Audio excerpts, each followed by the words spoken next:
Graça e paz, irmãos. É um prazer estar nesta igreja pela primeira vez no púlpito, que é uma honra para poucos subir num púlpito de uma igreja tradicional como esta. E trago a saudação da igreja Betel. Ela é muito grata pelos irmãos em oração, por tudo que nós estamos passando, e Deus tem sido maravilhoso na nossa igreja. Gostaria que os irmãos abrissem a Bíblia em Lucas 15, do versículo 17 ao versículo 24.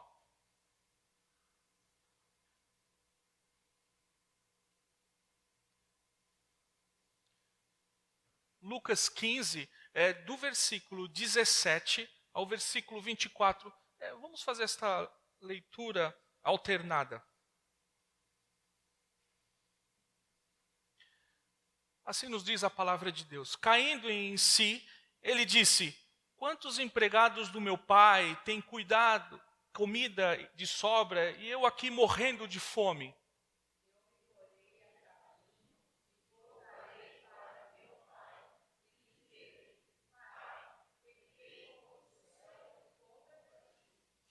Não sou mais digno de ser chamado teu filho. Trata-me como um dos teus empregados.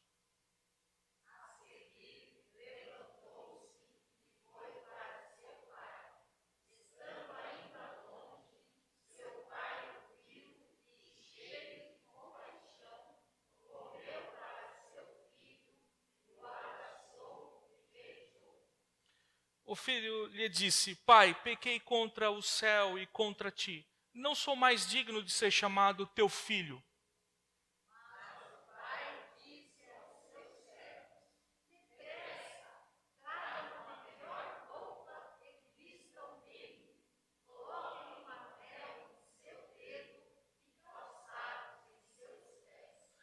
Tragam o novilho gordo e matem-no. Vamos fazer uma festa e alegrar-nos.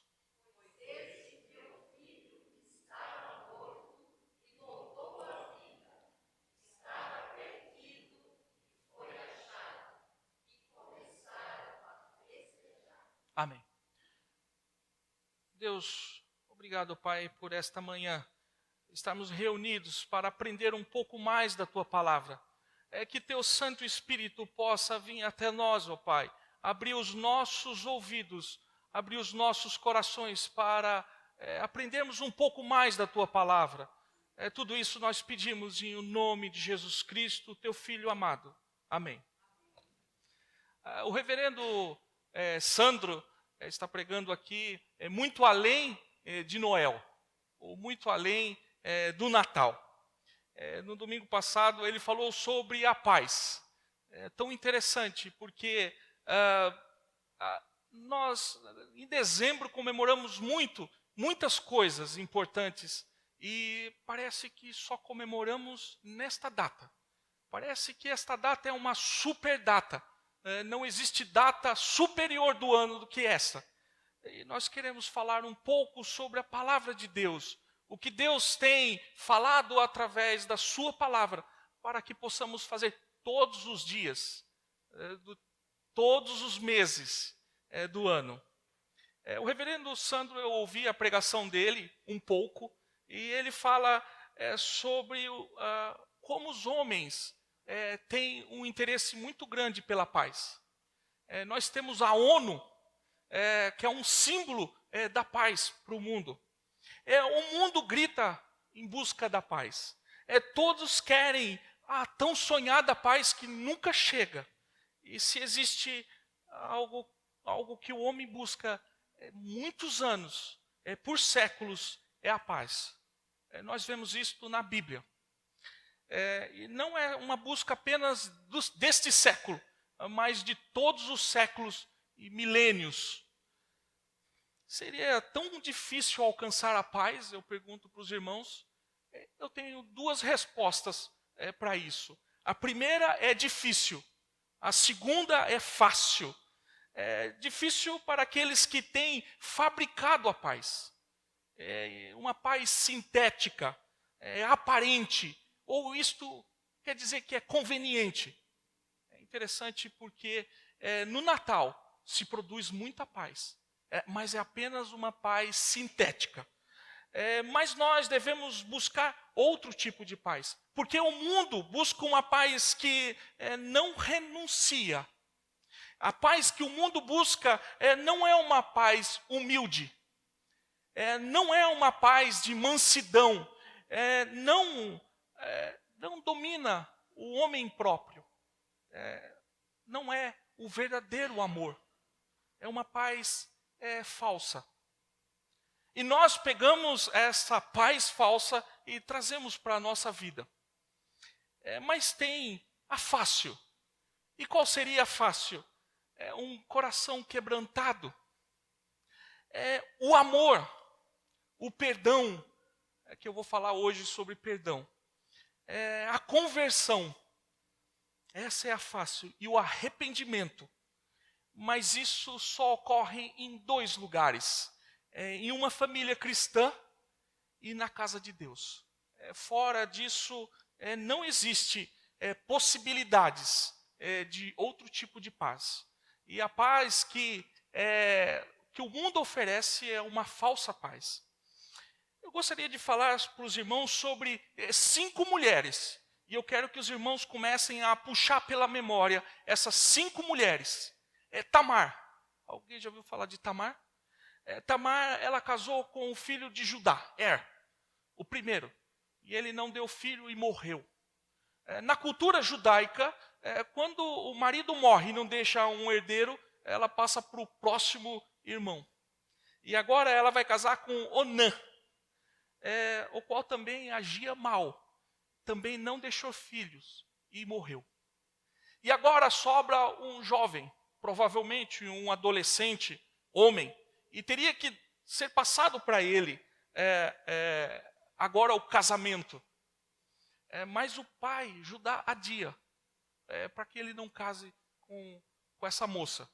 Se fosse na nossa época, nós iríamos chamá-la de aranha negra ou viúva negra. Porque a mulher mata todo mundo. Mas Tamar estava sofrendo. Até que houve um esquema da própria Tamar. E ela começa a agir por conta própria. Ela se veste com roupas diferentes. E ela acaba deitando com Judá. E coabita com ele. E desta relação, ela engravida. E ela fica grávida. E ele quis matá-lo, pensando que ela era uma perdida. Mas ela pega algumas informações para salvar a vida dela. Eu quero dizer, irmãos, que nenhuma dor é tão grande que não possa ser curada. Raabe. Alguém já ouviu falar de Raabe? Era uma prostituta.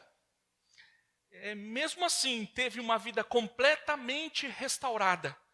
Nenhum passado é tão ruim que não possa ser perdoado. Ruth, outra famosa na Bíblia, fica viúva. Noemi, sua sogra, também está viúva e agora sem filho. E ela decide voltar para a sua terra. E Ruth não tinha compromisso nenhum com a sogra, mas deseja seguir a sogra e acompanha a sogra para essa terra. Sendo ambas viúvas, com dificuldade financeira, Ruth vai trabalhar para se alimentar e para alimentar a sua sogra. E ela acaba conhecendo Boaz.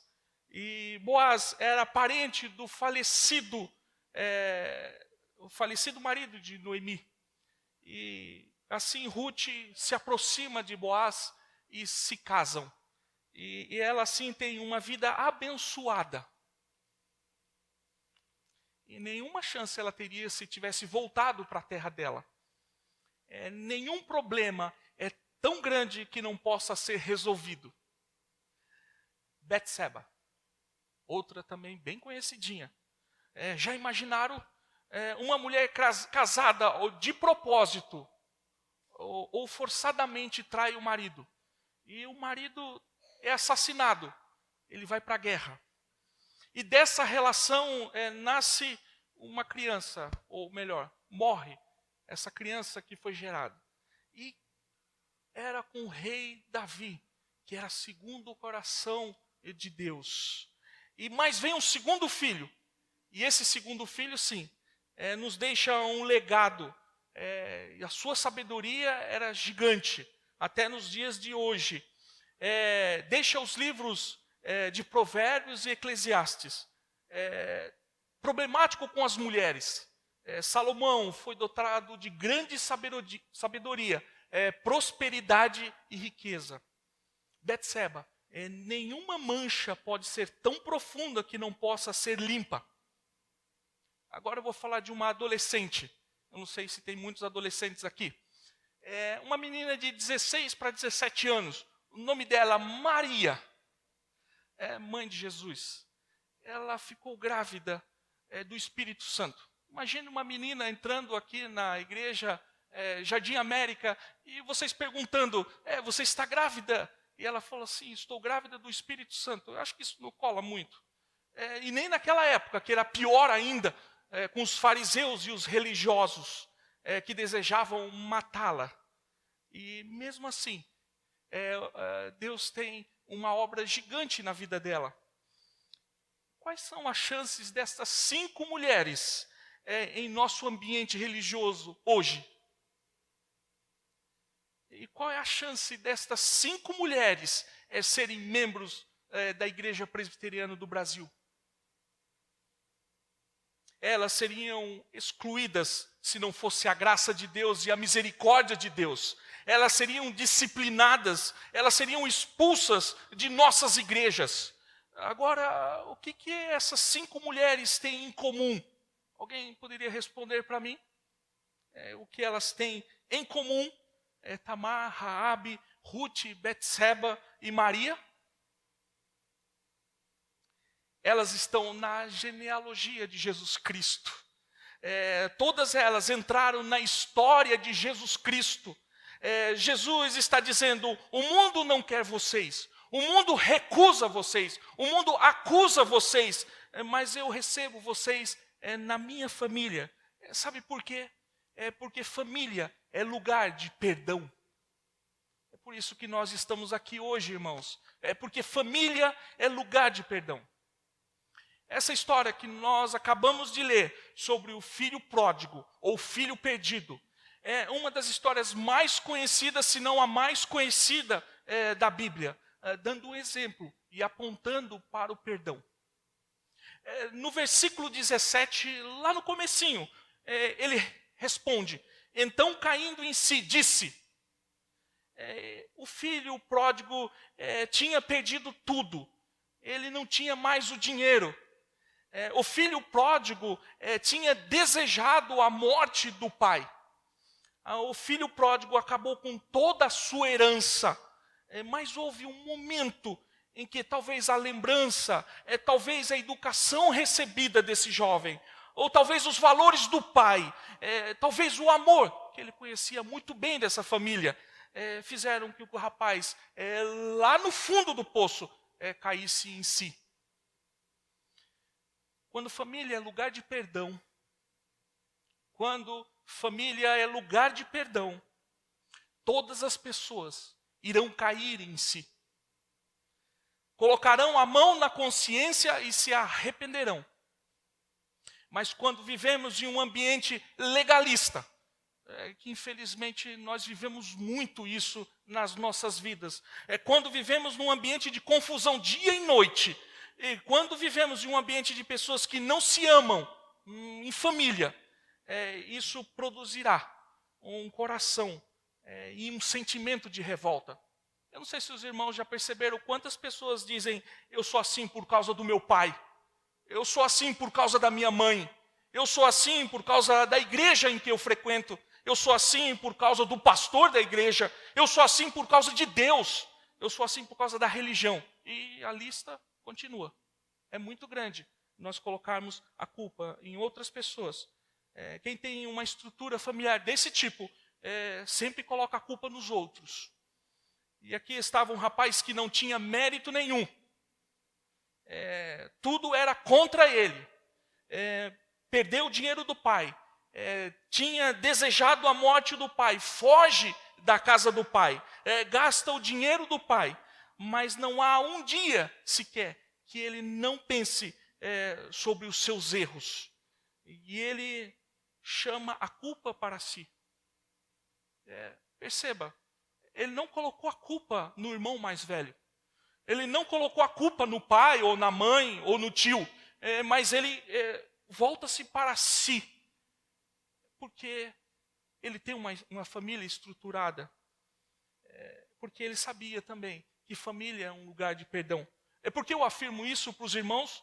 Na parte 17, na parte B, numa outra versão que eu tenho aqui, diz assim: quantos trabalhadores do meu pai têm pão com fartura e eu aqui morro de fome? Ele começa a refletir. O meu pai é tão bom com os empregados. Se ele me tratar deste jeito, como ele trata os empregados, eu serei a pessoa mais feliz do mundo. Esse foi o pensamento dele. Tem pessoas que são misericordiosas com pets, com animaizinhos, com cachorros, com gatos, com papagaios. E vai embora a listinha também de animaizinhos. Que as pessoas têm misericórdia gigantesca. Ontem eu estava vindo de Tatuí para cá, e eu estava na estrada de um monte de rã. Eu falei, eita, quanta rã que eu estou atropelando aqui. Nós temos misericórdia com as rãzinhas também. Mas somos cruel com as nossas famílias e com os irmãos da igreja. Cruel na crítica, no tratamento, na maneira de falar com as pessoas. Podemos até gostar dos animais, não existe problema nenhum em gostar de animais, mas devemos amar as pessoas em primeiro lugar, porque isso é um mandamento. Nós devemos amar primeiro Deus e depois o nosso próximo. Não está entre o Deus e o próximo outras coisas, mas sim amar a Deus e depois o meu próximo. Mas nós temos muitas vezes pensado errado sobre o Evangelho. Aquele rapaz tinha uma família e ele cai em si. E ele sabe que o pai era amoroso. Porém, ele não sabia o tamanho do amor ou a extensão deste amor deste pai por ele. Mas ele iria conhecer. No versículo 18 e 19 da minha tradução, vou voltar para a casa do meu pai e dizer: pai, pequei contra Deus e contra o Senhor. Não mereço mais ser chamado de seu filho, mas aceite como um dos seus trabalhadores, dos seus empregados. Família é lugar de perdão. E família encontramos guarida para as nossas vidas. Mas para entendermos o que é perdão, nós precisamos entender o que é o erro. Porque muitas vezes é bonito, no final do ano, nós falarmos sobre perdão. E é uma coisa boa falar sobre perdão. Né? É bom perdoarmos as pessoas, mas a gente precisa conhecer o erro da outra pessoa. Sabe aquele pisão que a pessoa dá em você? Então, aquilo deixa marcas. E muitas vezes marcas para o resto da vida. E perdão é uma coisa difícil de acontecer. Eu quero falar sobre perdão, porém precisamos entender o que é perdão. Para aquele que ofende, sempre parece ser um exagero do ofendido. Mas para aquele que é ofendido, mesmo pequenininho, parece ser uma coisa muito grande. E aí a gente entra numa confusão muito grande. O perdão só vem de famílias alicerçadas.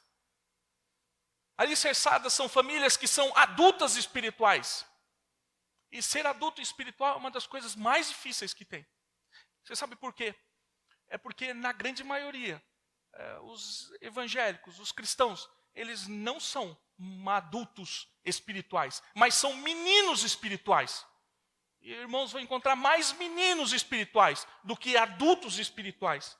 Aí está o primeiro problema. Quero abordar alguns erros e equívocos do filho pródigo que ele cometeu. Equívocos que nós jamais deveremos cometer também. O primeiro erro do filho pródigo ou do filho perdido é o dinheiro. É a fonte de toda felicidade. O filho pródigo se enganou e cometeu esse é tão grande erro. Imaginando que sua felicidade estaria na herança do seu pai. Ele pensava que a fonte da felicidade era o dinheiro. E quantos de nós pensamos exatamente igual a ele? Como nós gostaríamos de ganhar na Mega Sena? Seria muito bom ganharmos na Mega Sena. Mas ele se tornou infeliz, o filho pródigo, apesar de ter tanto dinheiro. Então quer dizer que dinheiro não traz felicidade.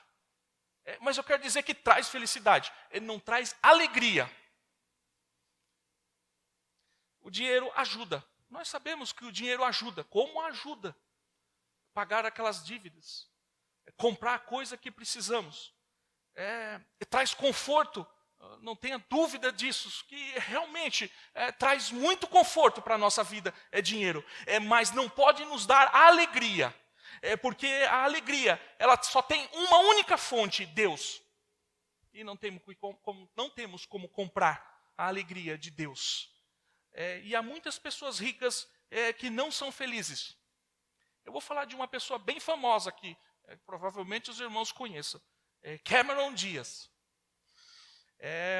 Uma famosa artista lá de Hollywood, conhecida em todo o mundo, testificou há alguns anos atrás, alguns da sua carreira, ela testificou dizendo assim, abre aspas, tenho fama e tenho beleza, e tenho muito dinheiro, mas me sinto a mais infeliz de todas as criaturas infelizes da terra. Fecha aspas. Um outro jovem, multimilionário, lá dos Estados Unidos, da área de tecnologia. Um menino jovem, como esses meninos que ganham bilhões em pouco tempo. E com já uma vida estável na vida. Casas, iates e uma poupança provavelmente recheada. Mas ele escreve num dos seus diários o seguinte reclamação da vida. Abre aspas, eu não tenho alegria, não tenho amigos, e os meus amigos me procuram para desfrutar do meu dinheiro. É bem parecido com o filho pródigo. Se eu não tivesse dinheiro, eu não teria amigos. Sou infeliz, apesar de tudo que tenho. Não há nenhum só dia em que eu não me encontre com lágrimas. De dia anseio pela noite, e à noite anseio pelo dia. E não sou feliz, e não encontro satisfação.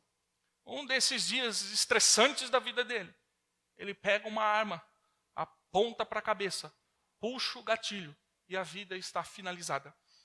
Eu fiz uma outra pesquisa muito rápida aqui do Brasil. Pessoas que são famosas, ricas e que se matam. É inacreditável quanta gente que pulou do 10º andar. Aqui no Brasil, pessoas que, uma atriz muito conhecida, que pulou do 10º andar para dar fim à sua vida. É tão famosa e tão cheia da grana. Mas isso não traz alegria. O dinheiro pode comprar muitas coisas, mas não pode comprar a alegria. Mas não devemos nos iludir. O dinheiro não faz milagre. O dinheiro não traz alegria. Porque a alegria só podemos encontrar em Deus, em mais ninguém. O dinheiro é a fonte parca. Hoje nós temos, amanhã pode ser que não. Quem não se lembra da Venezuela há alguns anos atrás? Eu tinha um cliente que ele era da Venezuela. Ele falou, é o melhor país para viver. Isso há muito tempo atrás. É o melhor lugar para viver. Estou investindo lá. Não sei se ele conseguiu desinvestir o dinheiro rapidamente de lá. Mas se ele manteve o dinheiro lá, ele está na pobreza hoje. Porque a situação lá é caótica. Ela é rápida. Você pode ter dinheiro. Eu não sei se eu sou bem velho. Eu não sei se os irmãos se lembram de 1990 e alguma coisa, o Collor, quando ele congelou todo o dinheiro. Muita gente se matou. Porque pensou, acabou com o meu dinheiro. Esse é o primeiro erro. O segundo erro foi desonrar o pai. Agora eu falo isso para quem tem pai e mãe. E principalmente para as crianças e os jovens que estão aqui. E a coisa é séria. O filho pródigo cometeu o segundo erro. O segundo maior erro. E eu quero que todas as crianças preste bem atenção, e todos os jovens prestem bem atenção sobre isso. É porque isso é uma coisa terrível para a vida de vocês, se vocês não fizerem. Ele pediu a parte da sua herança. Dai-me a parte que me cabe a herança.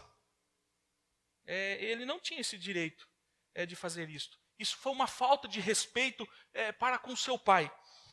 Uma herança não se pode ser dada antes da morte do pai.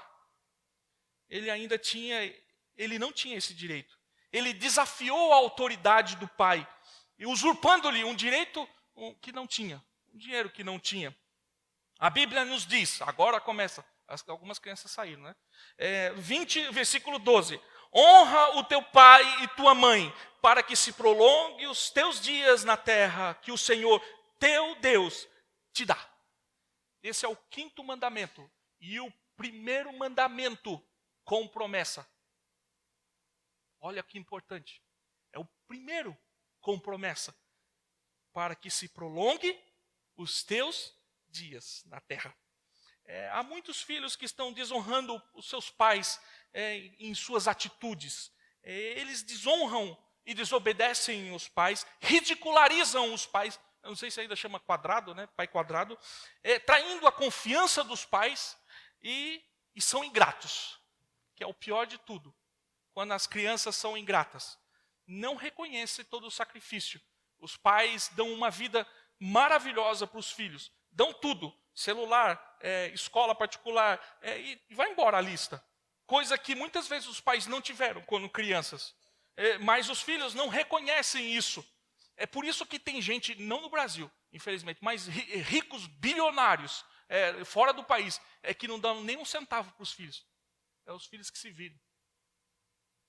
Bill Gates falou que não vai dar dinheiro para os filhos. Não, eles não têm herança, porque toda a herança do pai já está doado. E tantos outros, viu?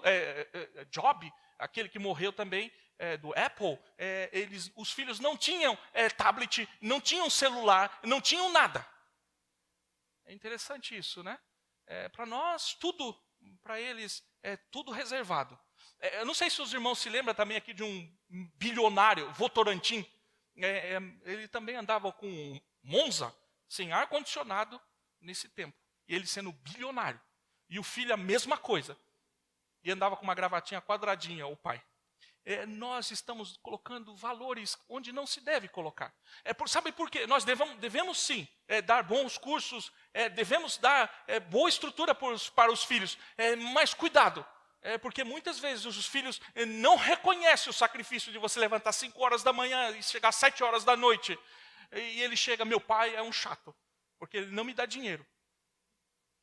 Esse foi o problema do filho pródigo. E a Bíblia sabiamente já está tocando nesse assunto. É o 5º mandamento. Este é um grave erro que traz consequências mais cedo ou mais tarde. E o pior de tudo, que nós vemos notícias de filhos que desejam a morte dos pais. Isso quando não matam os pais por causa da herança. Como você está tratando os seus pais? Eu espero que bem. Terceiro erro do filho pródigo. Prioridades. Vivendo de modo libertino. É melhor falar libertino, porque as crianças não sabem o que é isso. E buscou os prazeres com prioridade. Ele buscou a vida noturna, vida fácil. Ele não sabia que os prazeres são decepcionantes e são efêmeros e passageiros. É muito rápido, irmãos. Eu estou com 40, indo para 43 anos. Já estou velho. E penso que quando eu tinha 15, 16 anos, eu tinha tudo na vida. E agora você começa a ver que essas coisas que eu fiz quando eu tinha 15, 16, 18, 20 e poucos anos, de nada serviu. Eu já estou velho. Não sabemos que os prazeres são efêmeros e são passageiros. Os prazeres da carne são satisfação da alma. Esses dias eu bati o carro. A irmã Zezina telefonou para mim, eu fui atender o telefone e bati o carro. Aí eu falei, dona Zezina, a irmã, não a Zezina daqui, a Zezina da Betel.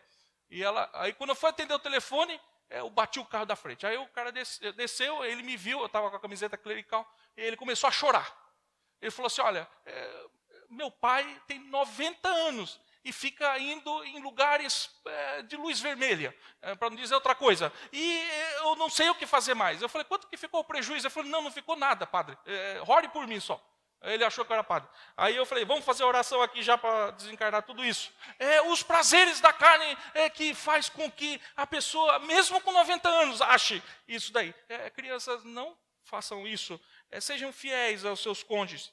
O filho pródigo cometeu um erro de prioridade, e isso é um erro fatal para nossas vidas. Quando nós deixamos o importante de lado, cometemos o mesmo erro. O nosso Senhor Jesus Cristo nos diz em Mateus 6, versículo 33, buscai primeiro o reino de Deus e a sua justiça, e todas as demais coisas vos serão acrescentadas. Veja a prioridade. Buscai primeiro o reino de Deus e a sua justiça, e as demais coisas vos serão acrescentadas. E nós temos que buscar primeiro o reino de Deus e a sua justiça, e as coisas espirituais, irmãos. Emergencialmente, mas muitos estão deixando as coisas por último. As coisas de Deus deixam por último, porque não percebem que a vida passa tão rápido e estão perdendo o melhor da vida. Eu vou contar uma historinha aqui.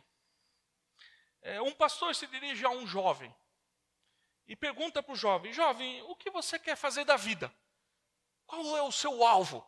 E ele diz, eu quero estudar engenharia. E o pastor, e depois? Eu quero me formar em engenheiro. E depois? Me formarei, ficarei formado em engenheiro. E depois? Serei um grande engenheiro. E depois? Vou trabalhar. E depois? Vou fazer grandes obras. E depois? Vou casar e ter filhos. E depois? Vou criar os meus filhos e provavelmente terei netos. E depois? Alguma coisa caiu aqui. Eu vou envelhecer e aposentar. E depois? Bom, não sei, acho que vou morrer. Sim, mas e depois? Não sei. O pastor diz para ele, volte para casa e reveja as suas prioridades. Em nenhum momento ele falou de servir a Deus. Em nenhum momento ele falou que ele vai se tornar mais espiritual. Nós estamos mudando a nossa ordem. Buscai primeiro o reino de Deus e a sua justiça. Mas nós não temos mais isso. Eu vou falar uma coisa que não se escandalize, irmãos. Mas é o que eu penso sobre a minha filha. Eu penso que eu prefiro ela, uma pessoa de profissão simples, mas entrando nos céus, do que mandando muitas vezes a filha para uma universidade e nunca mais voltando. Eu vim de uma igreja onde muitos jovens vão para a universidade e nunca mais voltam. Eu digo para não fazer universidade, estudar um curso superior, não. Mas nós devemos preparar os jovens aqui e agora, para quando ele chegar lá na frente e encontrar professores que vão falar que Deus é coisa de louco. Eu tive um professor que falou besteiras sobre a Bíblia. A gente está vacinado, a gente sabe exatamente que isso tudo é coisa do mundo, tudo coisa que é para você se afastar dos caminhos de Deus. E há muitas coisas tomando lugar do nosso culto familiar. Eu não sei se os irmãos fazem culto todos os dias em família, mas se não fazem, comecem a fazer. Se fazem a leitura da Bíblia em família e também sozinhos, comece a fazer. Porque isso que vai preencher a vida e a sua família. E a prática de oração. Eu vi uma pesquisa esses dias que a leitura da Bíblia é 5 minutos por semana. E 2 minutos de oração por semana no mundo cristão. São 2 bilhões de pessoas. Apenas leem-se a Bíblia 5 minutinhos e fazem oração 2 minutinhos. Ainda se lê mais do que ora, porque tem muito curso de teologia. Porque se não tivesse, seria muito menos. E os cultos, nós só vemos no culto de domingo. Se esquecemos que a semana toda tem para fazer culto e fazer outras atividades. Nós devemos ter prioridade para isso. Buscar primeiro o reino de Deus. E depois nós temos também uma vida e temos que se preocupar com missões. Se esta igreja hoje existe, é porque é fruto de missionários. Se não foi exatamente essa, mas foi quando os primeiros protestantes chegaram no Brasil, eles vieram para trazer a mensagem de Deus. Muitas vezes nós tiramos 30 dias de férias, não tiramos 10 dias para visitar um campo, ou mesmo ajudar financeiramente, já que eu não posso ir, os missionários. Porque eles estão levando o evangelho de Jesus Cristo. E evangelização? Nós temos que evangelizar tanto os nossos vizinhos, quanto as pessoas do nosso trabalho. Muitas vezes a pessoa fica 20 anos no emprego e ninguém sabe que ele é crente. Só descobre que ele é crente quando ele morre. Aí pergunta, onde vai ser o velório? Vai ser na igreja. Igreja? Como assim? Não, ele era da igreja. Ele é realmente conhecido como crente 007. Uma missão quase impossível. Então nós temos muitas vezes isso, irmãos. E quais são as nossas prioridades? Está sendo essa a nossa prioridade, ler a palavra de Deus todos os dias, meditando na palavra de Deus, porque a gente se esquece que a gente quer ir morar no céu. Mas as coisas do mundo é tão gostosas, tão prazerosas, principalmente quando tem Black Friday, ou quando tem Natal, que aparece aquele monte de luzes, a gente fica maravilhados com a luz do mundo, e a gente se distrai, e a gente esquece qual é o nosso objetivo, e a gente acaba não lendo a palavra de Deus, a gente acaba não orando, não buscando a palavra de Deus.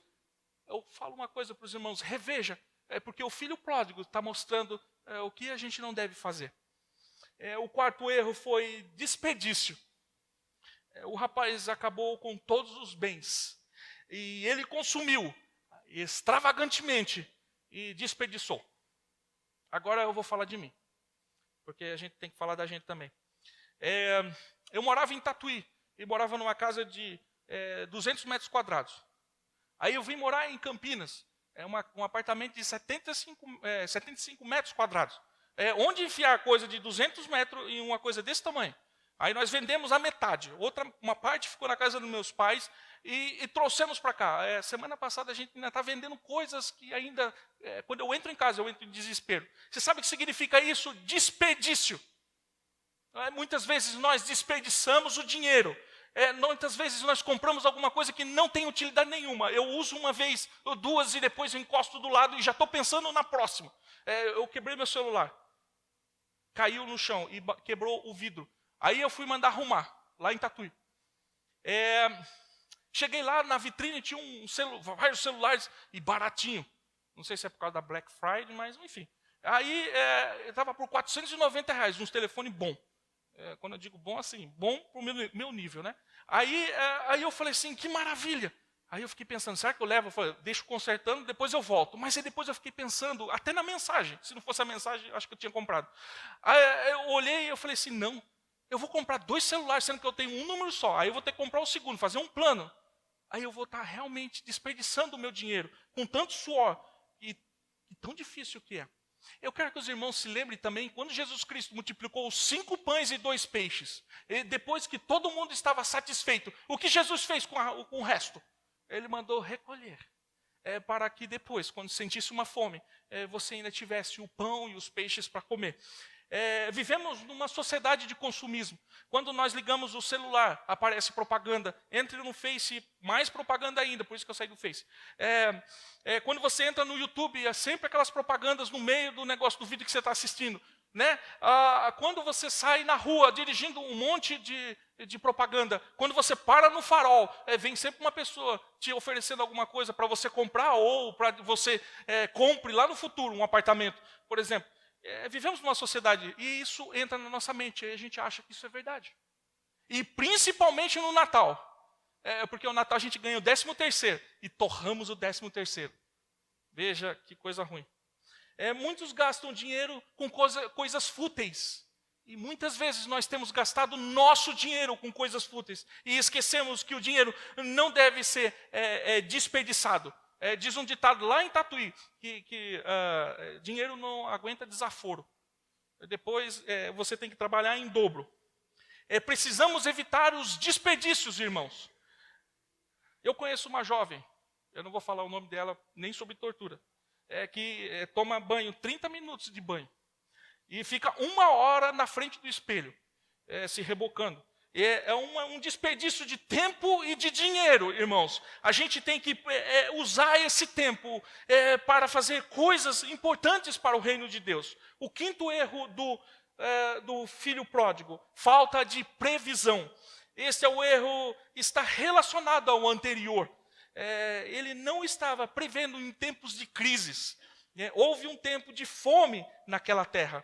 Ele não pensava que tudo poderia acabar. Um colapso financeiro, o que aconteceu há pouco tempo nos Estados Unidos, o fracasso econômico aqui na nossa terra. A gente vê milhões de pessoas desempregadas.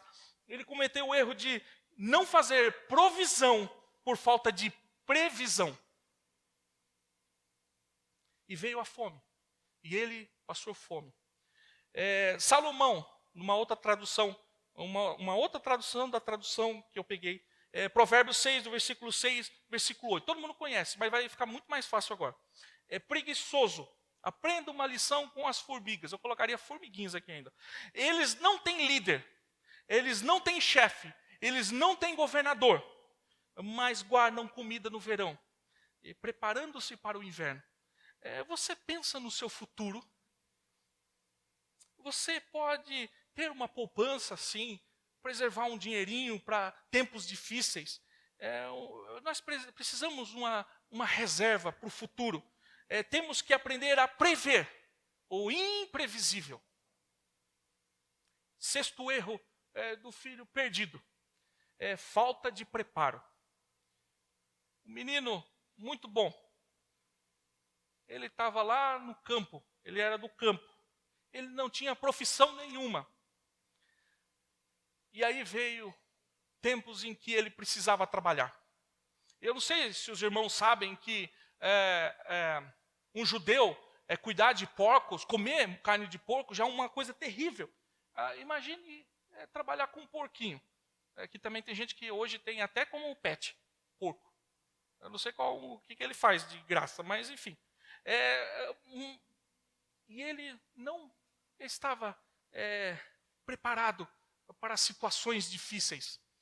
Então veio um momento difícil e ele precisava ter uma profissão, e ele não tinha profissão. E só sobrou para ele cuidar de porcos. No mundo globalizado como o nosso, então, nós precisamos ter muito preparo. E os jovens de hoje têm uma ociosidade gigante. Né? Porque os jovens eles não querem muita coisa, senão tablet, celular e televisão. Não sei se ainda é televisão. Tem um ditado lá em Tatuí que diz que cabeça vazia é oficina do diabo. Eu não sei se nessa região usa esse mesmo termo. Mas nós devemos colocar na nossa cabeça coisas para fazer. O problema é que até os jovens hoje, de 40 anos, como é o meu caso, fica na frente do YouTube, né, assistindo muitas coisas e perdendo muito tempo. Isso se chama ociosidade. Satanás adora essa palavra, ociosidade. O rapaz foi procurar emprego e sem preparo. Ele não tem opção alguma. Ele não estava preparado para a vida. A pergunta agora, você está preparado para a vida?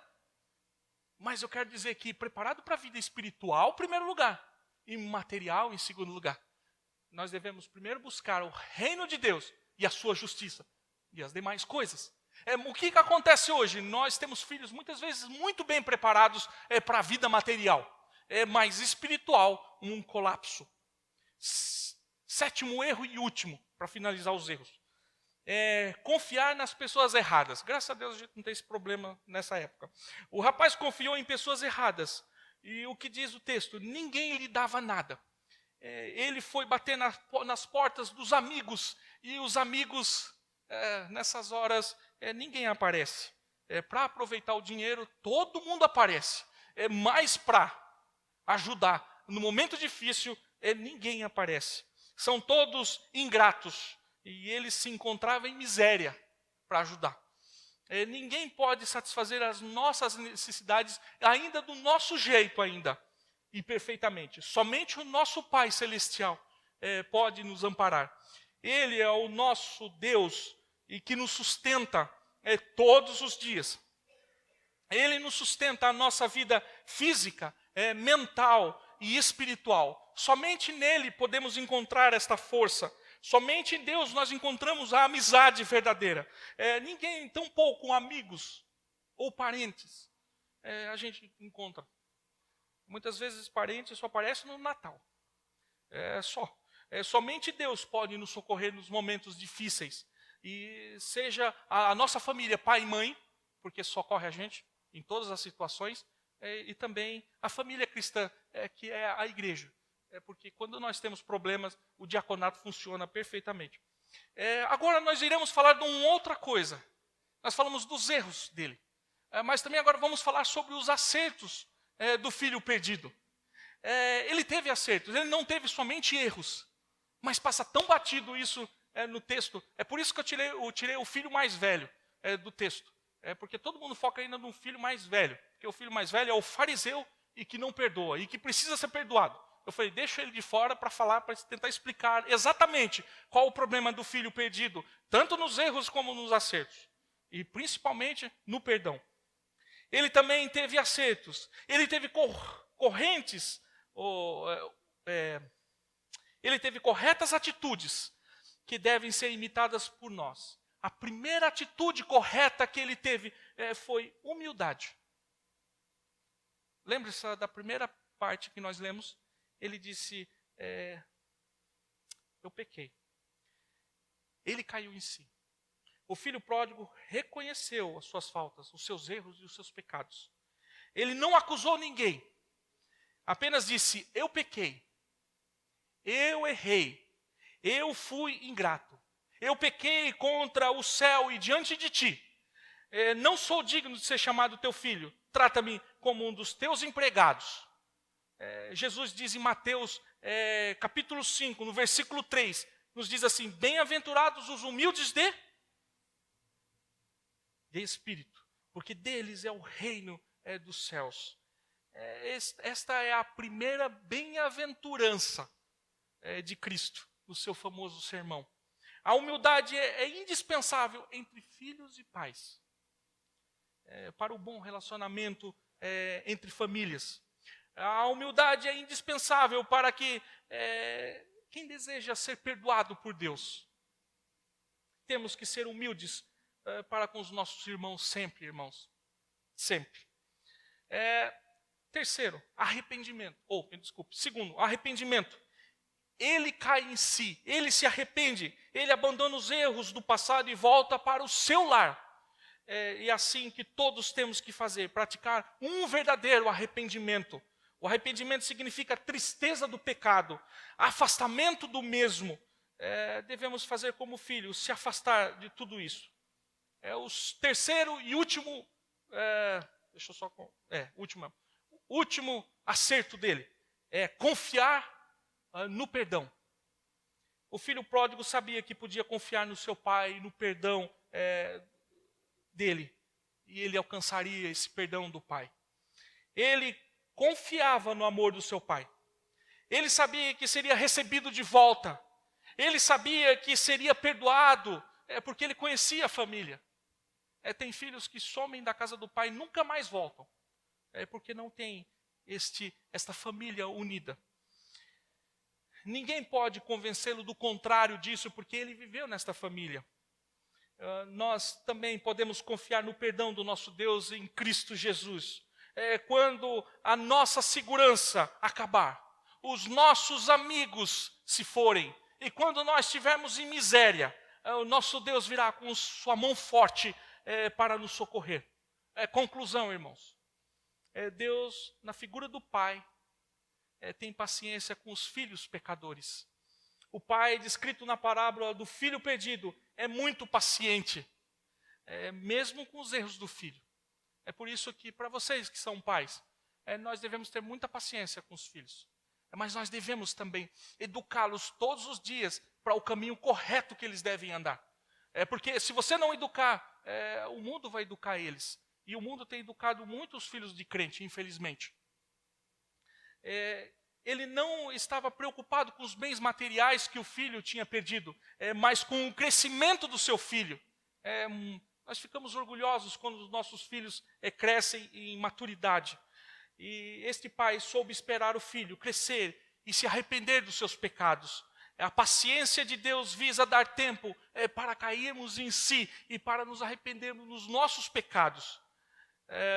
Deus recebe de braços abertos quando somos humildes e quando nos arrependemos dos nossos pecados.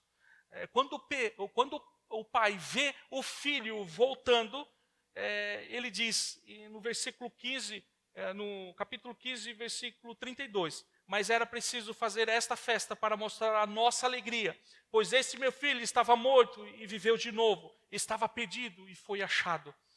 Podemos confiar sempre no nosso Deus. Deus nunca falha. Deus sempre está pronto para nos perdoar. Se formos a Ele com fé e confiança, nós receberemos o perdão. Ele virá até nós com sua paz, mas não com pouca paz, mas com muita paz para nos dar. E Ele virá com a segurança da promessa da vida eterna, glorificação para as nossas vidas. Que Deus possa nos curar e nos perdoar de todos os nossos erros, porque família é lugar de perdão, em Cristo Jesus. Amém. Amém. Deus, somos gratos por Tua palavra, ó Pai. Obrigado por ter recebido de Ti esta palavra. E que possamos, ó Pai, como o filho pródigo, reconhecer os nossos erros e voltarmos sempre atrás, porque sabemos que só em Ti encontramos a verdadeira alegria. O verdadeiro arrependimento podemos encontrar somente em Ti, ó Pai. Porque de nós mesmos, ó Pai, somos maus, e graças a Cristo e o Seu sangue, que nos purifica e nos guarda de todo o mal. Tudo isso nós pedimos em o nome de Jesus Cristo, Teu Filho amado. Amém.